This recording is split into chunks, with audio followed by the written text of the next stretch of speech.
This protagonist is just your average farm boy who works at a local inn, plowing the fields and catering for the inn's livestock without recognition from his peers.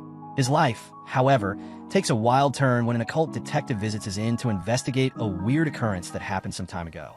In the opening scene, a group of boys is seen walking back from school with their friend and son of the innkeeper, Yataro.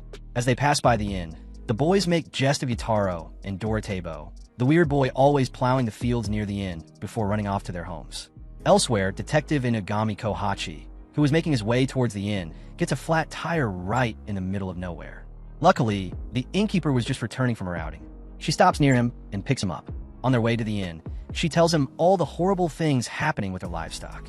According to her story, something weird was eating out the organs of her livestock and leaving their corpses in the most horrid state imaginable.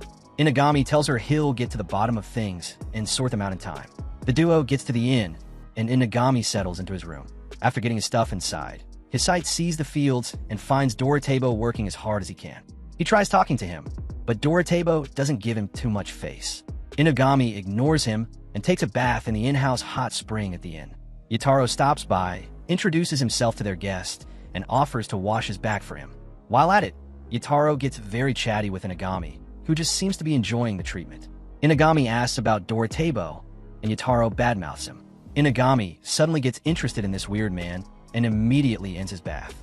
That night, Inugami gets back home and requests to see Doratabo instead.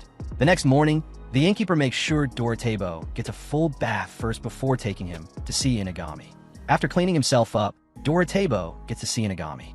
He serves him some breakfast and prepares to leave. However, Inugami pulls him back and asks for some real information on what's really happening to the livestock on the farm. Doratabo tells him about the 6 animals that died due to the attack. His story corroborates that of the innkeeper. The monster eats the organs of the animals and leaves the horrible corpse for the farmers to dispose of before the full moon. Inugami realizes they have 5 more days before the next full moon and thanks him for the help. The innkeeper gets back from her grocery run and finds Inugami packing out gutters with Doratabo. Yataro also passes by with his friends and is shocked to see such a cool person having fun with Doratabo, of all people. Anyways, a few days pass with Doratabo having the time of his life with Inugami, who seems to be enjoying every last bit of it. One day, as they work in the field, Doratabo tells Inugami about the life stone on his neck. Inugami checks it out and realizes Doratabo is a very special child. He smokes a cigarette and promises to help Doratabo find his parents. It's the full moon that night, and Doratabo goes outside to wait for Inugami. Yataro, who's been jealous of Doratabo getting all the attention from Inugami, confronts him and yanks his life stone from his neck. Doratabo gets out of control and punches Yataro. Yataro gets up and finds Doratabo's face already hideous and monster-like. Doratabo inches closer to take Yataro out. However, Yataro escapes his grasp and leaves the life stone behind. Doratabo picks up the life stone and changes back to a normal human. Inugami arrives a few minutes later and explains his true nature to him. Apparently, Doratabo is a kimono, in other words, a ghoul just like Inugami. The only difference now is that Doratabo possesses demon and human-like traits since he's a hybrid from both a ghoul and a human. His life stone prevents him from attacking people impulsively. Doratabo now understands what his life is about. Just then, he remembers that Yataro is still outside and not protected. At that moment, Yataro runs towards the inn, thinking about the kind of monster Doratabo could be. Before he finds his way in, he gets attacked by the 2 ghouls eating up the livestock.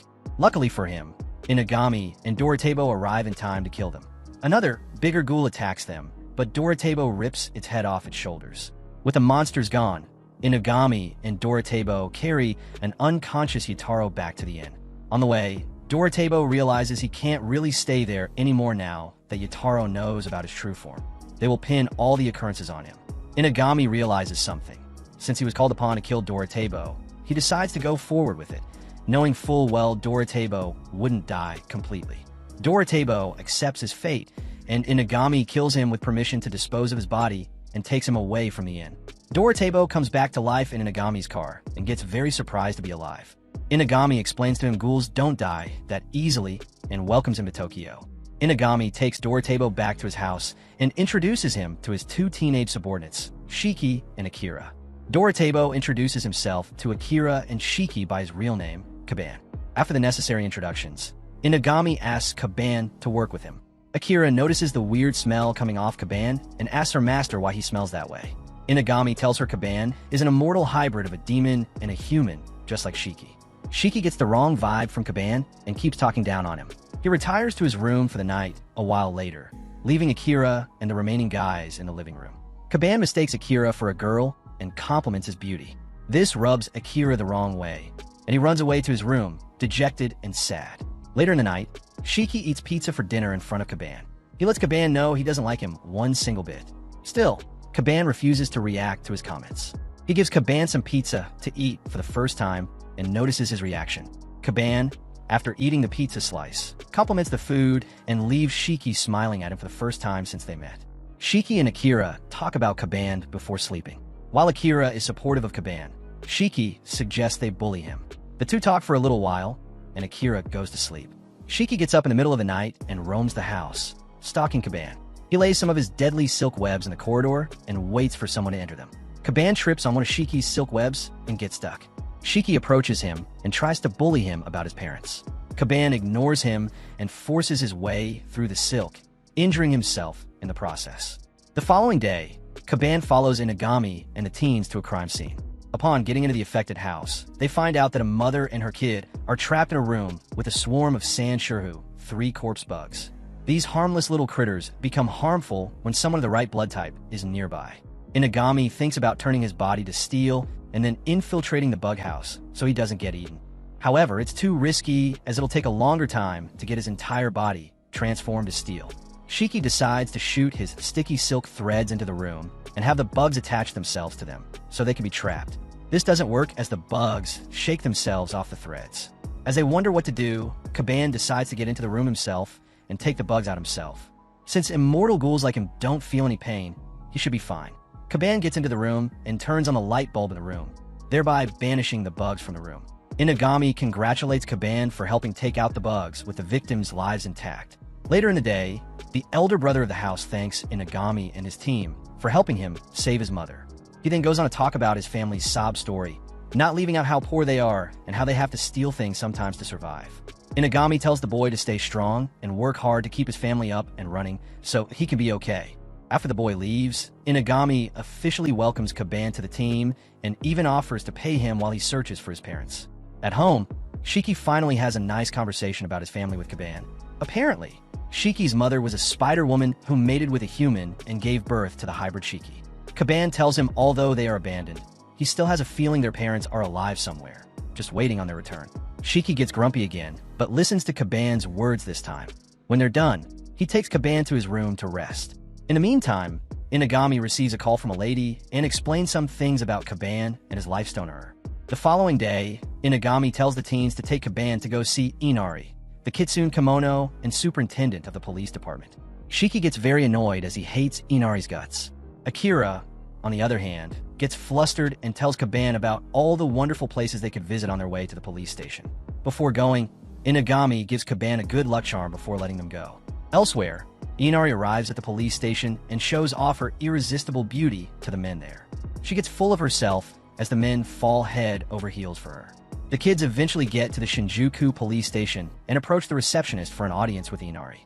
The receptionist tries to chase them away, but a lady named Khan gets downstairs and takes only Kaban up to the superintendent Inari's meeting room. Upon getting there, Inari welcomes Kaban and introduces herself and Khan before getting to the nitty-gritty of the meeting. She chit-chats a little bit about Inagami and asks Kaban about his lifestone. Kaban tells her he has his lifestone there with him, and she requests to have a look at it. Kaban gives it to her, and she holds it. Inari gets very happy to hold the lifestone. Then she explains the history between herself and Inagami, not forgetting to mention how controversial they both were with each other. She tells Kaban that if she could mass-produce the lifestone on his neck, then the kimonas wouldn't have to feed off human energy anymore. She instructs Khan to cut off Kaban's head, and she does it almost immediately. She carries his head, puts it in a briefcase, and tells Khan to pick up the heavy briefcase and drop it in her office. Before leaving, Inari tells Khan to make sure she takes care of Shiki and Akira before they catch on to what's happening. Khan thanks her for her mercy and picks up the briefcase. She shapeshifts into Kaban and heads downstairs to trick Akira and Shiki into letting their guard down for easy termination. Unfortunately, this doesn't work as the kids catch on to her disguise and expose her as a fraud. Realizing she's been made, Kan changes back to her original form and sets the entire lobby on fire to kill the kids. Shiki and Akira run for dear life as Kan keeps throwing fireballs at them without a care in the world. Shiki manages to yank the briefcase out of Kan's hands. He opens it to find Kaban's head in there and gets shocked. Akira faints, leaving Shiki alone to fight the angry Kan. Shiki carries Kaban's head and knocks out Akira, hiding them out of Kan's sight. Kaban thanks him for helping and devises a plan to take out Kan completely. He tells Shiki to throw his head toward Kan so he can land a bite strong enough to knock her out. Shiki reluctantly throws Kaban's head, and the plan works. With Kan down, everything goes back to normal and the fires are put out. Kaban grows another body from his head and puts some clothes on. Shiki fist bumps Kaban to celebrate their win against Kan. Then they retrieve Akira and head out of the station to meet Inagami, already there waiting for them. Meanwhile, Inari, who's on her way back home, finds out the life stone Kaban gave her was a dud Inagami gave him previously. Inagami calls her and gloats about outsmarting her once again. Inari gets so frustrated that she kills her Uber driver. In another part of town, Inagami decides to host a welcome party for Kaban to formally welcome him to the team. Shiki and Akira get very excited about the party and contemplate the best food option for the event. In an alleyway, Kan is seen walking tirelessly as she continues her search to find Kaban and deliver his head to her master, Inari. After the party, Inagami takes the kids to the kimono signage, which attract kimonos around town to get missions. As they check the light out, Kan finds them and passes out. Inagami takes her home and feeds her some pizza. Kan still tries taking Kaban's head right there, but Inagami manages to sit her down as they discuss what to do with Kan. Someone else enters the bar, drawn there by the lights outside. As Inagami attends to the drunk customer, Kaban and the others discuss Inagami's history with the bar. As they discuss, they hear the customer rambling about a certain woman he hasn't met before but loves with all his heart. Inagami and the others try to get more information about this woman, but the customer tells them he doesn't know anything about her. She and Akira talk a little bit about love. Kaban gets confused and asks Inagami what love truly means. Inagami freezes on the spot and gives a rather vague answer. He then assigns the mission to Kaban and the other 3 kids with him. The customer, later identified as Yuno, sees a rat creeping around the bar. Almost immediately, he turns into a feline and jumps at the rat to capture it. After capturing it, he puts it in his bag filled with other dead rats and licks himself like a cat. Akira gets creeped out and rushes to clean himself. Inagami follows him to the restroom and reassigns him to another job at his office, so he doesn't get too irritated on this one. Akira thanks him and allows the others to go. Shiki, Kan, and Kaban, alongside the customer, get to an adult shop to find Yuruno's crush. After her shift ends, she still doesn't show up. Shiki and his peers, however, see a suspicious-looking cat walking out of one of the showrooms. They all follow the cat and expose it in an alleyway. The cat materializes into a beautiful woman and introduces herself as Mao. She gets really sassy and smug after finding her seduction spell working on Yuno. Kan jumps on Mao's head and catches her by surprise. She presents the female cat to Yuno for his taking. Yuno gets very emotional and confesses his feelings for Mao-chan. After hearing all he had to say, Mao gets very flustered and stares at Yuno with surprise in her eyes. Later that night, Shiki and the others get back home thinking about how Mao would treat their customer after hearing all he had to say. When they get home, Inagami gives Kan a fake head resembling that of Kaban and sends her back to Inari, her master. The next day, Inagami receives news that the cat Mao and Yuno actually got together. Now that's rather impressive, or weird. Anyways, Shiki gets tired of thinking too hard about things. Akira, on the other hand, seems very impressed at Kaban's interface and appearance and matter. She decides to become Kaban's apprentice and lets Inagami know about it in their next meeting. Inagami accepts the decision and gives them another job. This time, they're investigating a case of unnatural deaths of the workers in the river flowing under Shibuya sewers. Akira gets freaked out hearing the sound of death and takes a break while he takes a bath. Inagami fills Kaban in on some information about the river. Akira finishes his bath and follows Kaban to the sewer tunnels. Akira keeps freaking out at every turn they take as they find creepy creatures all around them. Kaban takes care of the creatures and leads Akira further into the sewers, bearing his talkative nature as they search for clues. Kaban asks Akira if he has powers he could show him. Akira tells him he can freeze water at the surface. Kaban asks him to try showcasing his powers to him. As he's about to do so, a slimy wild animal attacks him. Lucky for them, a tanuki saves them from the animals and hands them a vial of blood and a letter from Inagami. They open the letter and find out the slimy animals that attacked them earlier are the frog kimono that grew barren after eating humans.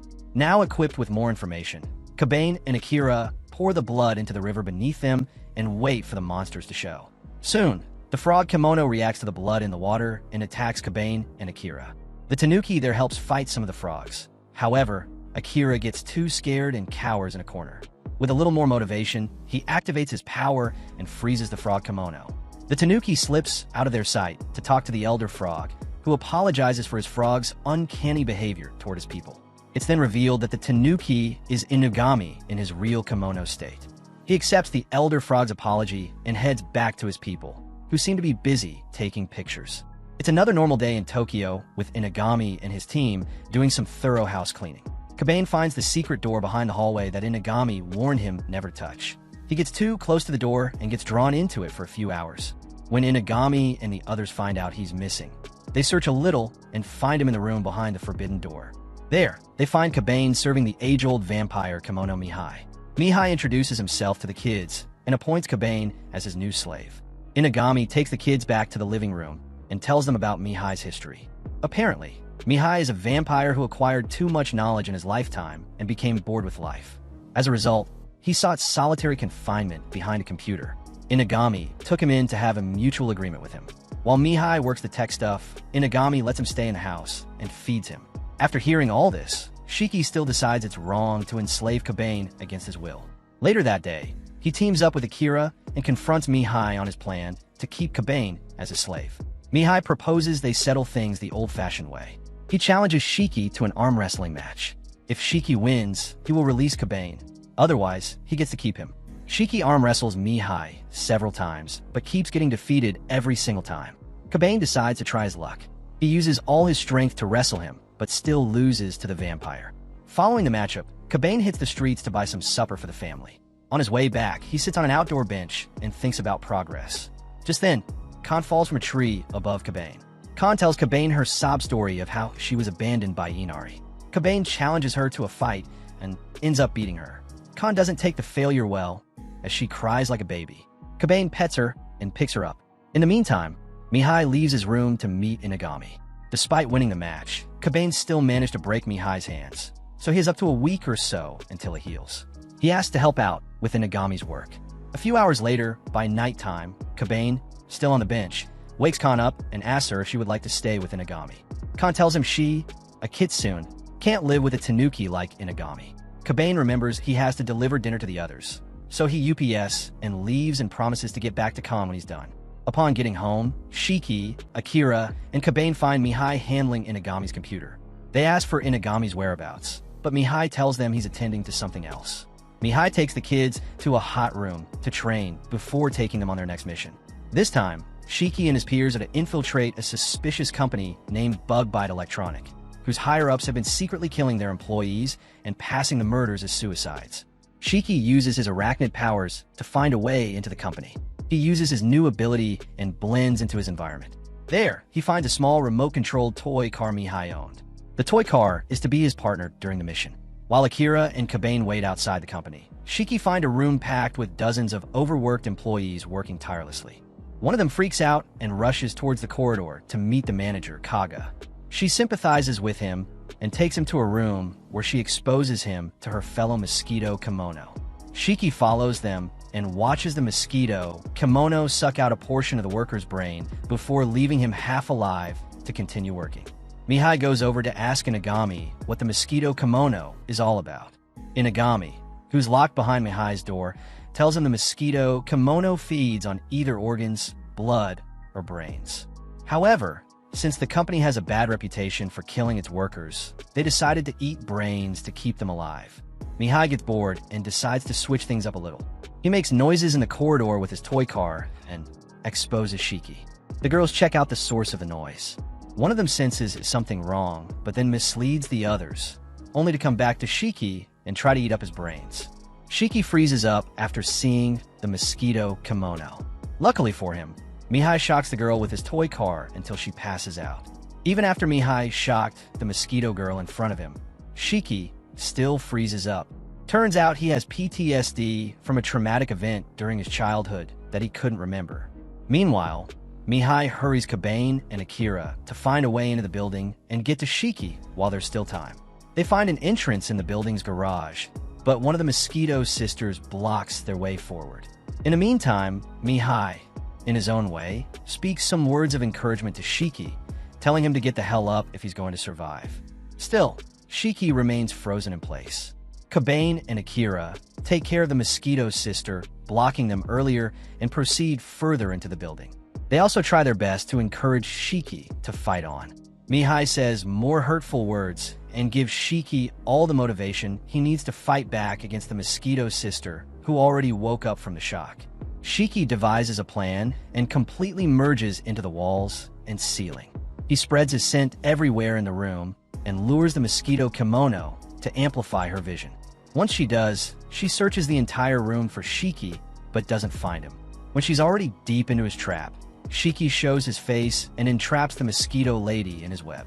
When she's fully covered in webs, Shiki knocks her out and lays down to rest a little. Kabane and Akira join her with the other Mosquito sister. Shiki ties her up in his web alongside her sister and keeps talking about their next lead.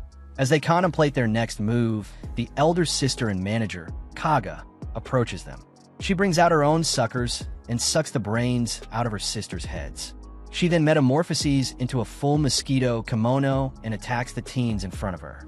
Kabane goes for her vitals first, but the Mosquito is just too strong. She punctures his chest and holds him up. Shiki tries to save his friend, but ends up getting blown away by the Mosquito's legs. The same thing happens with Akira, as he's knocked out in seconds. Kabane refuses to give up as he keeps struggling to get out of the Mosquito's grasp. Mihai notices this happening, so he tells Kabane to try using his kimono strength to overpower the Mosquito.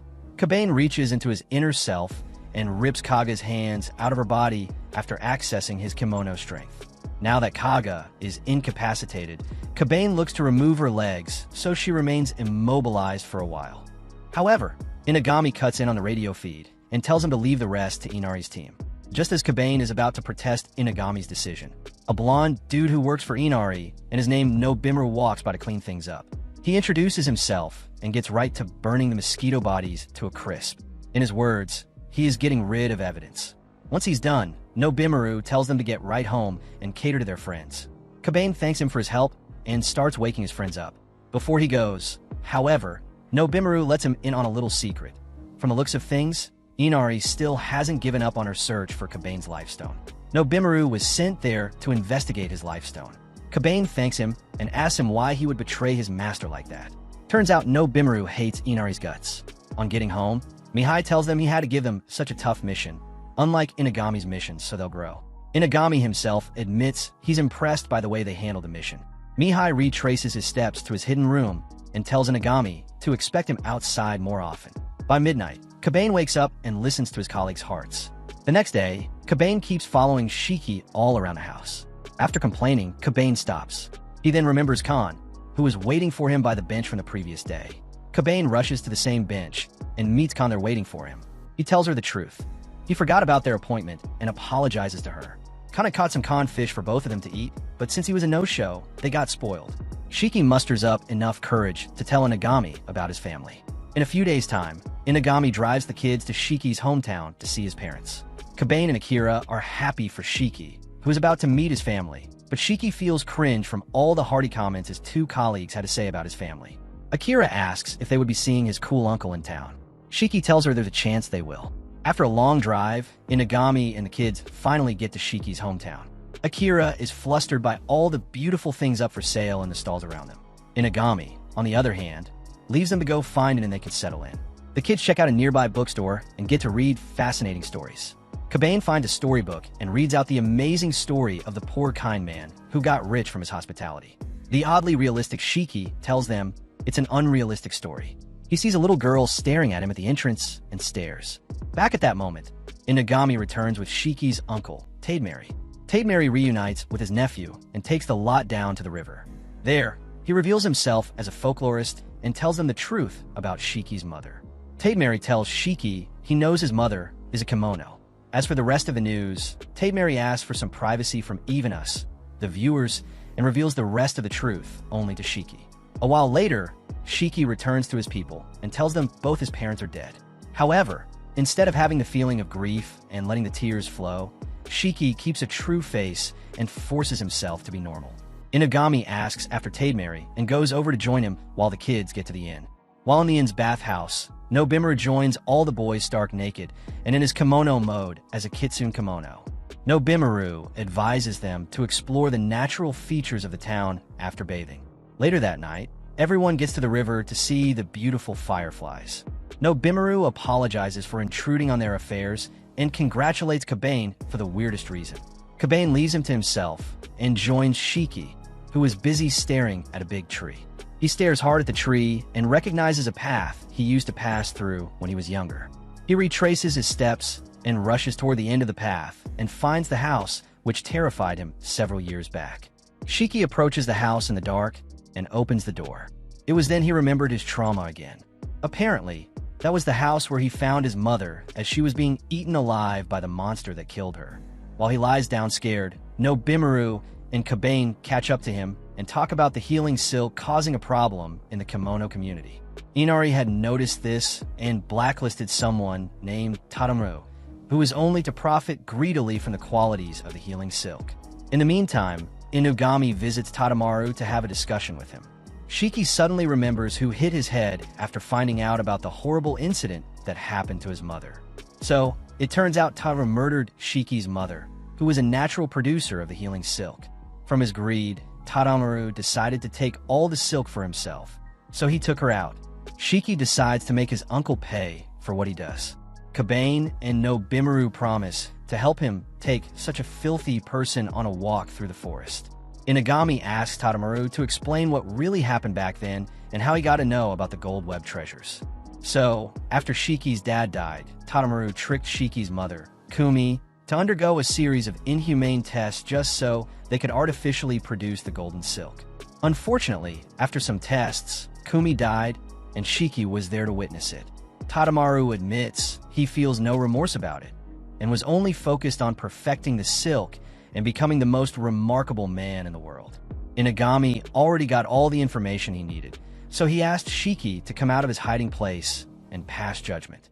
Shiki makes sure to punish his uncle slowly now that he's been caught. Tadamaru begs Shiki to spare his life. Unfortunately, it's too late. Shiki makes sure to tighten the silk around his uncle's neck more and forbids him from justifying his horrendous act. Tadamaru begs Inugami for mercy, but Inugami leaves things in Shiki's hands. Akira finally finds them after she was abandoned by the group somewhere else. While she whines and complains about being left behind, a monster kimono attacks her. Inugami shoots the head off and engages in a fight with it. The thing bites his hand and infuses it with its venom. Inugami's arm gets paralyzed by the venom, and more of the monsters appear. Tadamaru lets off a smug look on his face and tells Shiki that the monsters are his siblings. He confesses that the weird chimera monsters were born from the experiments he conducted on his mother back in the day. Shiki cannot believe the atrocities before his face. He breaks down and loses his will to fight Tadamaru. Nobimaru notices this and asks Kabane what he plans to do about the matter. Kabane, who is already seething with rage, accesses his inner power and asks Shiki what he would like to do. A helpless Shiki only asks Kabane to help him out. Kabane gets the memo and prepares for a big fight. Inugami and Akira are cornered. To prevent the poison from spreading, Inugami asks Akira to freeze his infected arm for him. Akira freaks out, but the young lady staring at Shiki back then at the bookstore arrives and offers to help them. Elsewhere, Kabane keeps bashing the heads of Shiki's supposed siblings. Tadamaru asks how he can confidently kill Shiki's siblings without a care in the world. Kabane tells him he would keep taking out the monsters if it meant killing Tadamaru. Tadamaru summons the biggest sibling, Shibi, and sends him toward Kabane. Kabane gets really serious and removes his shirt to allow for more room in the fight. Kabane jumps up and smashes Shibi's face to the ground. The young girl takes Inugami to a detoxifying spring to get his hand healed up. Inugami dips his infected arm in the water and heals it. The girl begs him not to kill Tadamaru yet because she has something to ask him. Kabane, however, finishes all the monsters protecting Tadamaru. He picks Tadamaru up and leaves his punishment in the hands of Shiki himself. Shiki gets up and thanks his friend for helping him with his dirty business. He becomes the big man and refuses to kill his uncle. Just then, the young girl Aya and Inagami arrive and beg Shiki to spare Tadamaru. Tadamaru gets very worked up and scolds Aya for coming to the forest. Aya shushes him and asks him where he hid the cocoon she made. Tadamaru smiles and uses his knowledge of the cocoon's location as a bargaining chip to stay alive. Shiki begins to wonder who Aya truly is and what she meant to his uncle. He recalls a moment he had with his uncle when he was drunk years ago. Tadamaru is a person who's too concerned about leaving something of value behind. This means Aya couldn't possibly be his daughter. Still, Shiki wonders who she could be. Aya refuses to give out her true identity as she fears that others would reject her. Inagami steps in and tells her not to worry, that he's been tracking Tadamaru for a while now and probably knows a thing or two about the cocoon's location. He takes out his phone and calls Mihai. After he picks up, Inagami tells Mihai to check Tadamaru's database to see whether or not he had been hiding something for the past years. Right in front of everyone, Mihai checks through the database and finds out about a secret place he usually goes to on occasion, a spring in the mountains of Kishigo. Aya suddenly remembers the spring when Inagami got his hand healed and rushes there to search for her cocoon. Shiki follows her and helps her dive into the spring to search for his mother's flowers and the cocoon itself. At the bottom of the spring, he finds his mother's body laying there untouched. One of the siblings Tadamaru placed there to guard the body attacks Shiki, but he kills it before it gets to him. Shiki takes out the sibling and resurfaces. He asks Aya for the truth. Is his mom still alive? Aya cries and tells him yes. Aya then confesses to being the golden webbing offspring. Inagami and the others join them. Tadamaru tells them he was just planning to use Kumi's body to mass-produce the golden webbing. Shiki knocks him out and carries his mother and Aya to Inagami's car. On getting there, they find out Tadamaru slipped away from their hands. Inagami tells them not to worry about him and get in the car so they can get to Tokyo quickly. At that moment, Tadamaru drags himself to a tree and promises to start over. This time, Nobimaru catches up to him and incinerates him. Inagami takes Shiki's mother to a clinic he knows and asks for the clinic owner, Ohana. Ohana receives Kumi and checks her out. She finds nothing wrong with Kumi and tells everyone she needs some rest. Akira asks Ohana if she's a kimono. However, Inagami tells him Ohana is a human veterinarian who accidentally found out about kimonos and began treating them. Ohana takes the others outside to show them her bathhouse and leaves Shiki alone with his mother. Shiki stays near his mother all through the night. Late in the night, Aya walks up to Kumi's room. She's reluctant to knock on the door because she feels she isn't worthy enough to call Kumi her mother, even though she's a direct offspring of her. She recalls how horrible she was treated by Tadamaru, who forced her to live in a basement room all her life. Shiki notices Aya by the door and asks her to come to see her mother. Aya treads carefully and asks Shiki whether or not he hated her for real. Shiki tells her his mother is alive because of her cocoon, so he practically owes her his thanks for keeping his mother alive for him. Aya cries and asks if she could call them her family. Shiki freezes up out of cringe. At that moment, Kumi wakes up in the cocoon web. A week later, the detective team had been reduced to Inagami, Akira, and Kabane as Shiki chose to stay behind and help his mother recover to her full strength. Akira doesn't take the news well, but she has no choice but to let him do his thing. One morning after breakfast, Inagami dishes out some work to Kabane and Akira. Shiki arrives at that moment to tell them he's now back from his mission. Aya also shows up in a complete makeover. She introduces herself and continues to tell Inagami she's starting her own chemonopathy clinic where she uses the power of her silk to treat kimonos. Inagami gets right down to business and helps her draft a plan. Shiki tries his very best to stop his sister from doing such a thing, but things were moving too fast for his pace. After getting her business plan, Aya rushes to Kabane and asks him out on the spot. Apparently, Aya had fallen for Kabane after their big fight with Tadamaru's bodyguards. Before Kabane could give an answer, Khan arrives and asks Kabane to fight her. She sighs at the pink-haired shorty near him and instantly declares war on him. Later on, Inagami shows the kids a news report of an invisible kimono ripping the faces off of the ladies in the street. Akira faints, as usual, and Inagami tells the kids they have to investigate the problem. Aya quickly opts to follow Kabane to the place. Khan gets jealous and tags along too. On getting there, Khan jumps the gun and tries to impress Kabane. However, things just seem to be against her as it wasn't working. She gets frustrated and wonders why her chest feels mushy. Just then, She hears a voice somewhere, but can't find out where something invisible pulls Aya by the hair and suspends her in the air. Cobain punches right in front of him, and the thing drops Aya. Soon, the kimono materializes herself and explains the reason why she's been ripping people's faces. From her explanation, she wants to get a pretty face attached to herself so she can ask the handsome boy by the store out. Cobain gets very confused and asks her why. She then proceeds to tell them she pulled Aya by the hair because Khan seemed very sad by Aya holding Cobain's hand. At that moment, Khan reacts the wrong way and tries to bite Aya. Cobain protects Aya, and Khan runs away. That evening, Cobain and Aya get back home after solving the problem. Aya had used her cocoon powers to turn the faceless kimono human. Now she can walk around and stop attacking the people. After reporting the mission, Cobain gets to Khan's retreat and finds her crying her eyes out. So, Khan had gotten used to Cobain's warm embrace and was now jealous of Aya being Cobain's favorite. Cobain holds her cheeks and asks if she's fine. Suddenly, Khan stops crying and feels a lot better. She tells Cobain she wishes to be his number one and asks if he already knows who that is. Cobain tells her he really doesn't know yet. She makes him promise to tell her once he knows. Up next, Inugami takes Kumi to pay tribute to her dead husband. She thanks Inugami dearly for taking care of her children. Inugami just tells her to make sure to reconnect with her children.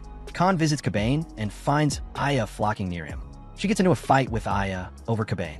Akira steps in and tells Cobain to choose one of the girls to date. Cobain tells them if he's to choose someone he loves, it'll be Inugami. The room goes silent with shock. According to history, Akira is a male Yukiana born alongside his twin brother Yui in the snowy mountains where their clan lives. Now, this is a phenomenon that happens once every 100 years or so. That's where their story began. In the present day, Yui walks the streets of Tokyo searching for his twin brother. He bumps into 3 men on the way and takes them to a corner to get some information about his twin brother Akira. The guys have no information to give him, so he uses his ice powers to freeze them into icicles. In the meantime, Akira finds out his stuffed piggy's belly has been torn open. Now, there's stuffing everywhere. He cries out loud and asks Inugami to fix it for him. Inugami calls Mihai to help fix Akira's plush pig. Mihai gets it done for him and installs an AI program into the plushie. Akira gets very happy and thanks Mihai for helping him out. He then wonders where his twin brother could be at the moment.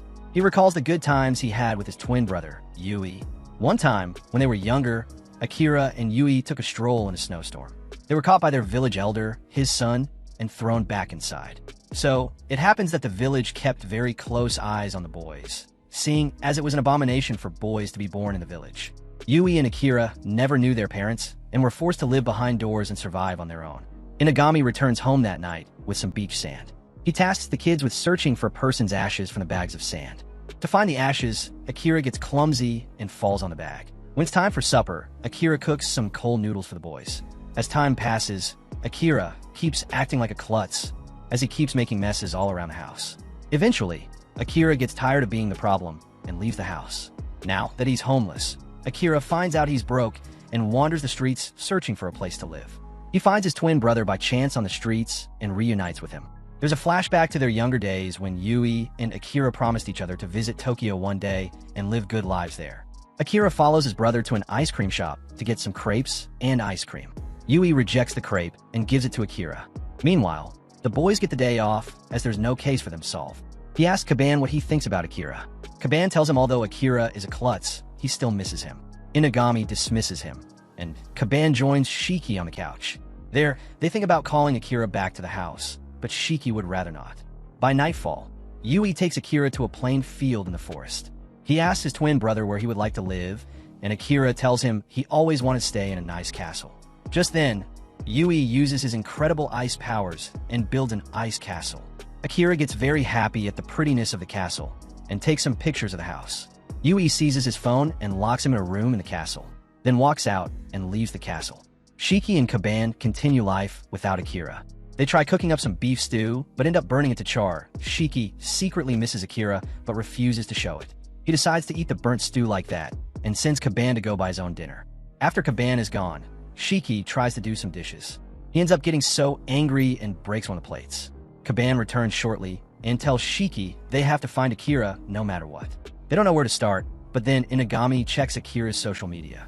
There, they find a picture of the ice castle he posted and race toward the castle.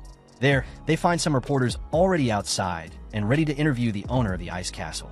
Upon getting to the castle, Yui steps out of the house and attacks the reporters. Thankfully, Inagami stops him before he harms anyone. He cites the null stone sitting on Yui's chest and explains the use of the stone, while Kaban's life stone stops him from his thirst. Yui's null stone infuses his thirst for death. Yui begins his attack on the lot and immediately creates a snowstorm. In the meantime, Akira uses the AI program in his plush piggy doll to check out his social media page. He asks his plushy doll why his brother would break his phone and act so cold toward him. The plushy doll tells Akira it noticed some weird signs in his vitals. He probably left some cold stuff compressed to his chest. Just then, Yui opens the room door and asks Akira to come down to check out his surprise for him. Upon getting down, Akira finds his friends Shiki, Inagami, and Kaban all frozen solid by Yui's ice magic. Akira's face lights up in disgust after seeing his friends frozen solid. Before he gets to say anything, he falls down and makes Yui think he's sick. Yui exits the castle to go find some herbs for his brother and leaves him there with Inagami and the others. His plushie tells him he senses a very weird vibe with Yui and just couldn't tell what it was. Suddenly, Akira remembers that Kaban is immortal. While he waits for him to unfreeze himself, he wonders whether or not Inagami would be able to survive the immense cold. Elsewhere, Yui recalls his time in the snowy village after he was separated from his brother. So, it turns out Yui was chosen to be chief of the snowy village as the only able-bodied male present. His life took a downward spiral as he was taught so many dark things he had to keep from his twin brother. In a flashback, an excited younger Akira asks his brother about his first day as chief. Yui ignores him and tells him to just leave all the heavy-duty stuff to him. Akira then gives his brother a flower to congratulate him on being named the chief of the village. Yui smiles for a while that night and goes to sleep. The next day, in the flashback, Yui is taken to the top of the mountains to see the null stone for the first time. Upon getting there, he finds out about the jealousy and secret hatred growing between the women of his tribe.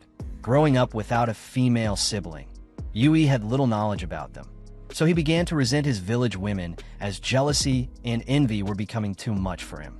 The flashback ends at that point, and Yui returns to the ice castle with some salt and mint herbs for his brother. Akira collects the herbs and keeps wondering how he would take him out before it's too late. Right outside the castle, Inari arrives with no Bimaru to find and retrieve the null stone. At that moment, Kaban breaks out of his frozen state and regenerates his lost limbs. After putting on his pants, he talks about his interest in the null stone and snowy village. Kaban promises to save Akira from his brother, even if it means fighting him with all his strength. Akira fears his brother's strength, so he pretends not to need Kaban's help. He tells Kaban that he doesn't need his help and likes staying with his brother better. Just then, his brother returns from his outing with some more salt. Akira abandons his previous team and decides to leave with his brother and follow him somewhere else. On his way out, he freezes his tears and bids Kaban farewell. Before leaving, Akira's plushie doll calls on Kaban and tells him to sprinkle some of the salt on his friends so they can thaw faster. Kaban does just that and waits for his friends to come back to life. Inari finally makes her appearance and tricks Kaban into helping her retrieve the null stone. In the meantime, Akira and his twin keep searching for a new place to live in the forest. Akira reminds him of the last time they took a stroll back when they were much younger. Akira is seen asking his brother to let him know about his pain. Yui, however, refused to share his pain with Akira due to his weakness and pureness of heart. Akira protests and tells his brother that he had his first wet dream the previous night. Yui realizes this and fears the women would take advantage of Akira's development, install him as a figurehead chief, and banish him. He couldn't let himself or his brother be used like that, so Yui convinced the entire 200 women in the village to banish Akira from the village for the village's benefit. Thankfully, his plan works, and Akira is banished from the snowy village. Before he leaves, Yui tells Akira to find a man named Inagami in Tokyo. After he's gone, Yui returns to the village and overhears the women talking about the assassin they sent after Akira. He rushes toward Hisen, the head female of the village, and confronts her. Hisen captures him and leaves him for dead. However, Yui escapes and rushes to the null stone. As Yui gets back to reality, he finds out no Bimaru was stalking them both. Meanwhile, Inari keeps stalling Kaban until Inagami, who could now talk, tells Kaban to just ignore her and go after Akira. Kaban leaves and begins tracking them both. Yui, on the other hand, puts his brother in a cage, and prepares to fight Nobimaru, who is now fully transformed into his kitsune form and ready to get the Null Stone. The fight for the Null Stone becomes very heated as Nobimaru goes all out to get it. At one point, Yui gets distracted and leaves an opening for Nobimaru. Nobimaru gets close enough to touch the stone, but his hands freeze off due to the extreme cold. Yui catches Nobimaru slacking off and throws some icicles toward him. Just as Nobimaru is about to get hit, Kaban arrives and destroys the icicles. Nobimaru updates Kaban on the current situation surrounding his fight with Yui and tells him about his new plan to take him down. Akira is seen struggling to free himself from the cage when he sees a light in the fog. Apparently, Nobimaru lit Kaban on fire just so he could get hot enough to melt Yui's ice. Seeing as his body could regenerate itself, he doesn't really have much to worry about getting burnt. This plan works after landing the first few hits on Yui. However, things change when Yui draws more of his life force and exchanges it for power from his Null Stone. Akira uses the water and the fog around him to form an ice ball big enough to break the cage he was in. Kaban, after realizing what was happening, asks Nobimaru to increase the temperature of the flame. Nobimaru fears he may burn out from overheating. Still, Kaban tells him to do it. Once his core temperature is increased, Kaban prepares for a final strike to end Yui once and for all. Just as he's about to land his fatal blow, Akira gets in the way and protects his brother. Kaban's body burns out from the heat, and he crumbles into ashes with only his skull remaining. Nobimaru explains the situation to Akira as Kaban's skull begins to regenerate. When he's able to talk, Kaban tells Akira that his brother would die very soon if the Null Stone isn't removed quickly. Akira gets very emotional and removes the Null Stone from his brother. While he's at it, he gets his brother's memories. Apparently, after escaping the women, Yui got to the Null Stone and begged it to grant him the power to find his brother. He cries softly for his half-dead brother and tries to remove the stone. Kaban, who's already received half of his body, fuses his own life stone with Yui's Null Stone and pulls it out. Inari appears right at that moment and picks up the stone. Just then, Inagami shows up and tells her to drop it since the resulting stone still belongs to Kaban. To avoid unnecessary fights, Inari drops the stone and leaves. A few hours later, everyone gets back home. Akira makes sure to apologize to Kaban for his actions back in the castle. Kaban gets happy and rejoices with him. Later on, Yui wakes up and finds everyone by his side. Kaban shows Yui the new stone formed and asks if it could lead him to his parents. Yui and Inugami begin telling the history of Kimono and the wars that led them to the point they're in. After the story, Inugami and Yui conclude that Kaban's mother must have been an important village chief who passed down the life stone to him while leaving him behind. So, to find her, they have to check all around Japan for clues. Elsewhere, Inari cooks up another plan to recover the life and Null Stone from Kaban's hands. She discusses her new plan with Nobimaru and tells him to go forward with it. In the meantime, Yui confesses his horrible crime to his brother. He claims he took them out of the snowy village to end their clan and find his brother. Still, Akira and the others forgive him and welcome him home. Yui smiles again for the first time and accepts his younger brother. Akira gets very happy and takes pictures. Later that night, Nobimaru meets up with Kan at the tree she stays at and assigns her a new mission. She is to get closer to Kaban and charm him into giving her his life stone. Akira and the boys approach Mihai and ask him to help repair his toy before he leaves on his vacation with Yui. Mihai helps them out and repairs it. After Akira is gone, Inagami and Kaban pack up to begin the search for his parents. While they're about to leave, Kan spies on them and joins them. She asks to tag along on their search, and Inagami lets her follow them.